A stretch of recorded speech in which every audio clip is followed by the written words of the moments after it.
है ना। शांत दशमलव मैंने क्या पढ़ाया था, जिसका शेषफल ना बचे, है ना, पढ़ाया था। तो पी बटे क्यू के रूप में आप जैसे कौन सी संख्या अपने हिसाब से ले लो, मैं जो ले रहा हूँ वो जरूरी नहीं कि वो भी आप लोगे। क्या ले लें, 3/5 ले लो, ठीक है, और 1/7 ले लो, ठीक है, और क्या ले लें दूसरा 7/10 ले लो, ठीक है, और 2/5 ले लो, ठीक है, अपने हिसाब से। शांत बोले मतलब पूरा पूरा भाग जाना चाहिए, ठीक है। अगर आप इसको भाग देते हैं तो कैसे भाग जाएगा बेटा, भाग दे दो चलो, ये भाग नहीं जाता, जी 0 6 पंचे 30, ठीक है। इसका तो चलेगा 0.6, मतलब ये शांत है क्योंकि एक भी शेषफल नहीं बच रहा। अब हम इसको चेक करें, इसको चेक कर लेते हैं, भाग नहीं जाता, तो 7 एकम 7 बचा 3, 7 या 7 28, बचा कितना बोलो, 2, है ना, लगाया 0, फिर बोलो नहीं 3 से, है ना, तो 7 या 21 नहीं 2 ही से कटेगा, 7 दूनी 14, बचा कितना 6, फिर लगाया 0, 7 या 8 56, सही है, बचा 4, फिर लगाया 0, यहाँ 8 लिख लो, फिर बोलो 7 नहीं 7 वाले 7 31, है ना, अच्छा 5, फिर 0, 7 49, फिर बचा 1। देखो अब ये संख्या जो आई है ना वो 1 से फिर स्टार्ट होगी, ठीक है, जैसे ये 10 बचा, फिर यहाँ 10 बचा है, फिर आगे बढ़ाओगे हल करोगे तो क्या बचेगा 30 बचेगा, फिर 60 बचेगा, फिर वो रिपीट होगा, ठीक है, संख्या रिपीट होगी तो हम इसके ऊपर क्या लगा देंगे बार, मतलब इसका मान कितना आ गया 0.1428 पर बार। ये कौन सा दशमलव, आसान दशमलव, हमको पूछा क्या है शांत दशमलव, तो हम कौन कौन से उदाहरण लिखेंगे, ये वाला एक, है ना। अब इसकी खासियत क्या है पता है बेटा, कि जिसके हर में, यहाँ याद रखना, हर में 5 हो, 5 या 5 के गुणनखंड, 5 के गुणनखंड क्या होंगे, 5 के पहाड़े में जो आएंगे कौन कौन से आएंगे, वेरी गुड, हाँ, और कितने बारे में आ रहे हैं, हाँ 5 दूनी 10, है, तो 5 के गुणनखंड,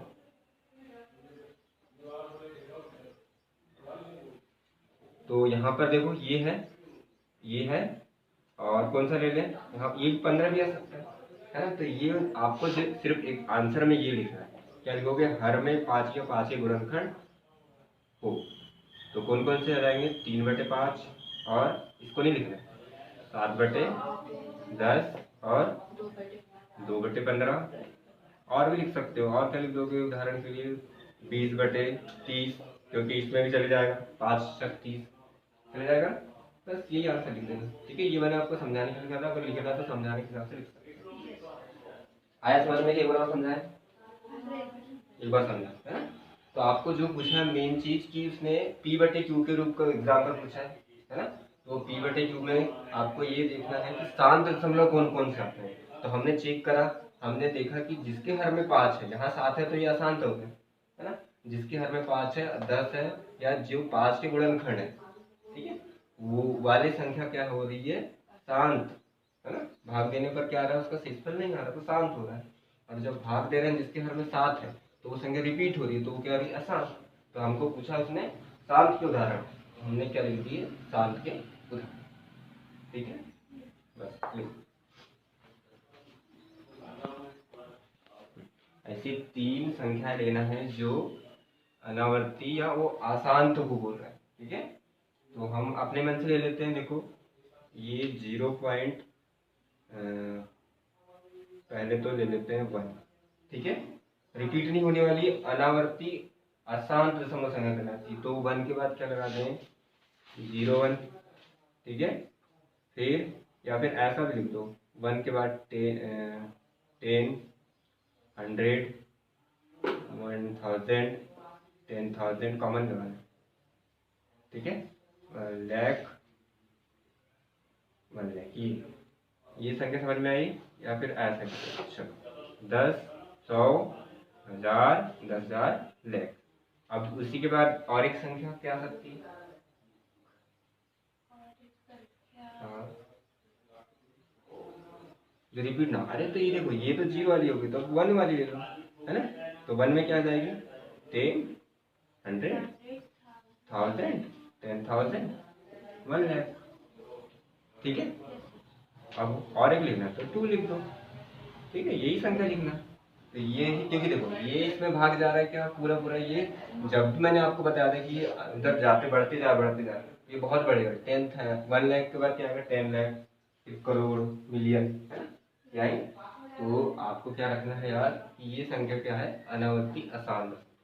3 संख्या पूछा है, तीनों संख्या लिखिए।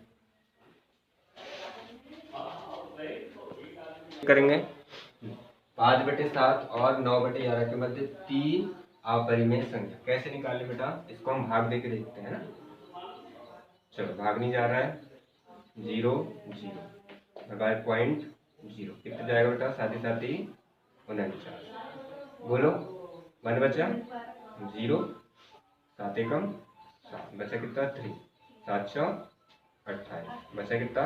2, 7 दूनी 14 बचा कितना? 6, 0 7 8 56, ठीक है। बचा कितना? 4 और कुछ है? 0 सर,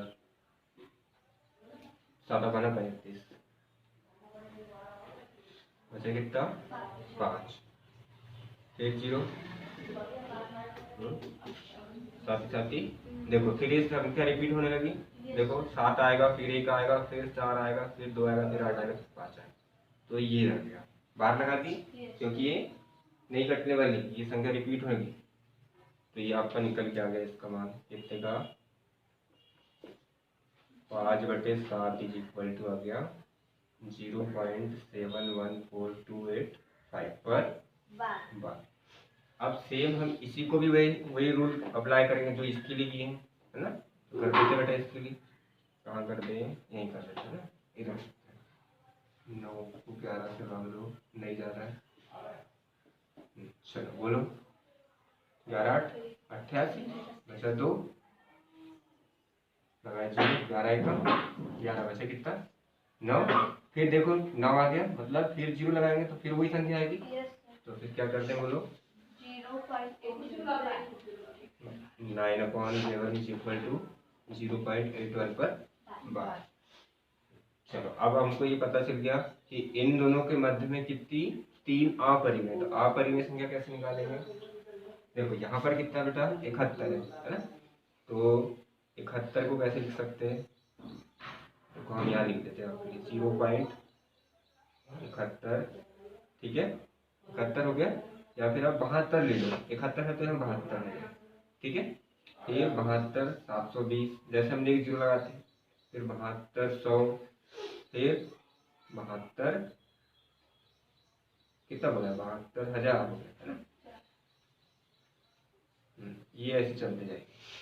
1 हो गया, 3 बोल रहा है ना, तो ये 1 हम यहाँ लिख देते हैं, जगह नहीं, ठीक है। चलो 72 हो गया, 0.73 ले लो। 73 73 20 यानी 730, फिर 73 00, फिर 73 30, ये कहाँ तक चल जाएगा? ये 1 अंत तक जाएगा, ठीक है। फिर एक और ले लो 74 75 कोई भी ले लो, ठीक है। 0.75 ले लेते हैं। 75 75 10 75 20 75 30, फिर ये अनंत तक चलेगा। तो ये निकल गई पहली, दूसरी और ये तीसरी। है सिंपल? एक बार समझा दे। देखो 3 अपरिमेय संख्या, तो अपरिमेय संख्या किसे बोलते हैं आपको पता है? दशमलव वाली और जिस पर बार लगा, ठीक है। तो हमने सबसे पहले इसको भाग दिया 7 से, तो हमको पता चल गया इसका मान इतना आया, है ना? हमने लिख दिया देखो यहाँ पर। फिर हमने यहाँ पर भी वही रूल अप्लाई किया, तो हमारे पास ये मान आ गया, आया। फिर हमने इनके मध्य निकालना है, तो 71 और 81 के मध्य लिखेंगे, बात समझ में आ गई। आप बोलेंगे सर यहाँ 82 क्यों नहीं लिख रहे, तो हमको 81 और 71 के बीच में लिखना है, तो 81 और 71 के बीच में कौन कौन सी संख्या आएगी, ये आ जाएगी ना, 73, 75, 77, है ना, ज़्यादा नहीं बोलेंगे कम। तो देखो एक आ गई 72, 73, 75। हमने इससे पहले आपको और समझाए थे कि कैसे लिखे थे, हमने पहले लिखे थे 10, फिर 100, फिर 1000। तो यहाँ पर भी ऐसे करना, पहले 72, फिर 10, फिर 20, फिर 30 अनंत है। अच्छा लिखो, हमको ये पूछना है कि कौन सी संख्या परिमेय है और कौन सी संख्या अपरिमेय। तो हमने आपको बताया था परिमेय संख्या क्या होती है और अपरिमेय संख्या क्या होती है। सर हाँ नहीं नहीं नहीं वैसा नहीं, मैंने आपको ये बताया था बेटा कि जिसके गुणनखंड निकल जाए, है ना, और गुणनखंड में वो संख्या रूप में चेंज है। जैसे आप 23 किसी की टेबल में आता है, नहीं आता, कोई गुणनखंड नहीं 23 का, है ना, तो ये पहला क्या हो जाएगा, अपरिमेय। अपरिमेय। और मैंने आपको बताया था कि 225 किसका वर्गमूल होता है, 15 का होता है ना। जब ये 15 निकल के आ गया आपका बाहर, तो ये रूट हट गया, जब रूट हट गया तो ये कौन सी संख्या हो गई, परिमेय संख्या, है ना। और ये दशमलव वाली संख्या है जिस पर पूरा पूरा भाग चले जाए, तो वो संख्या भी क्या कहलाएगी, परिमेय संख्या, ठीक है। और ये जो संख्या है जो मतलब अनंत तक जाते जा रही है ना, रिपीट होते जा रही, तो ये संख्या क्या कहलाएगी बेटा, अपरिमेय। रटना नहीं है, इसको समझना। ये वाली संख्या ये भी देखो अनंत तक जा रही, तो ये भी क्या हो जाएगी, अपरिमेय है। सिंपल। चलिए देखिए,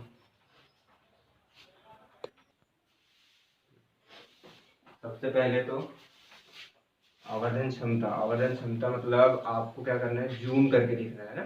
आपने जूम करके देखा कैसे, माइक्रोस्कोप या लेंस से, है ना, तो आपको बड़ा बड़ा दिखेगा, तो आपको ये पता करना है कि ये कहाँ पर आएगा। तो आप पहले ये बना लो, क्योंकि धनात्मक मान है ना, तो कहाँ से स्टार्ट होगा, 0, 1, 2, 3, 4, 5, ठीक है, ये समझ में आ गया। अब हमको 3 कहाँ दिख रहा है, ये है 3, ये 3, और कहाँ है दशमलव, मतलब 3 के आगे कहाँ आएगा, 7 में आएगा, ठीक है। तो ये 3 और 4 के बीच में आएगा, तो इसको ऐसा गोला लगा देते हैं, ठीक है।